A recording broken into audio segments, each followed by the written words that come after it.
Custard apple കൊണ്ട് നല്ലൊരു pudding കണ്ടു നോക്കാം. അതിനായി ഞാൻ ഇവിടെ എടുത്തിട്ടുള്ളത് 3 കസ്റ്റർഡ് ആപ്പിളാണ്. അതൊന്ന് കത്തി കൊണ്ട് മുറിച്ചതിന് ശേഷം നമുക്ക് ഒരു സ്പൂണ് വെച്ച് ഇതിൻ്റെ ഉള്ളിലുള്ളതൊക്കെ ഒരു ബൗളിലേക്ക് ചുരണ്ടിയിടാം.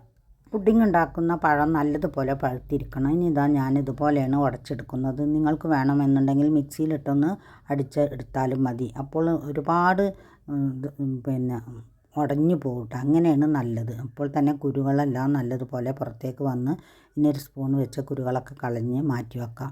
ഇനി ഇതാ ഒരു സോസ് പാനിലേക്ക് ഞാനിതാ ഒരു പാക്കറ്റ് പാലൊഴിച്ച് അടുപ്പത്തേക്ക് വെച്ച് കൊടുത്തിട്ടുണ്ട്. മറ്റൊരു പാനിൽ 10 ഗ്രാം ചൈന ഗ്രാസ് മെൽറ്റ് ചെയ്യാനും വെക്കുന്നുണ്ട്. ഇനി ഇതിലേക്ക് ഒരു 3/4 സ്പൂൺ വാനില പൗഡർ ഇട്ട് കൊടുക്കുന്നുണ്ട്. ഇനി ഇതാ പാൽ ഏകദേശം തിള വരുമ്പോൾ നമുക്കിതിലേക്ക് ഒരു പാക്കറ്റ് മിൽക്ക് മെയ്ഡും കൂടി ഒഴിച്ച് കൊടുക്കാം. ഇനി നല്ലതുപോലെ വറ്റി വരുമ്പോൾ ഫ്ലെയിം ഓഫാക്കിയതിന് ശേഷം നമ്മൾ എടുത്ത് വെച്ച ഈ കസ്റ്റർഡ് ആപ്പിൾ ഇതിലേക്ക് ഒഴിച്ച് കൊടുക്കാം. ഇനി ഒന്ന് ചൂട് പോയതിന് ശേഷം നമ്മൾ എടുത്ത് വെച്ച ഈ ചൈന ഗ്രാസും കൂടി ഇതിലേക്ക് ഒഴിച്ച് കൊടുത്ത് നല്ലതുപോലെ ഒന്ന് മിക്സ് ചെയ്തെടുക്കാം.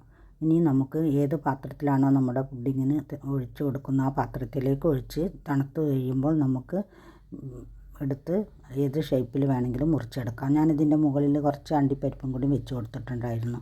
അടിപൊളി ടേസ്റ്റാണ് കേട്ടോ, കഴിക്കാൻ എല്ലാവർക്കും ഇഷ്ടപ്പെടും. നല്ലൊരു ടേസ്റ്റുള്ളൊരു പുഡിങ് തന്നെ ആയിരുന്നു. പിന്നെ ഒരുപാട് ഞാൻ അരച്ചെടുത്തിട്ടില്ല, അത് കാരണം കുറച്ച് തരിപ്പോടാണ്, അങ്ങനെയാണ് കഴിക്കാൻ ടേസ്റ്റ്. എല്ലാവരും വീഡിയോ കണ്ട് ലൈക്കും സബ്സ്ക്രൈബും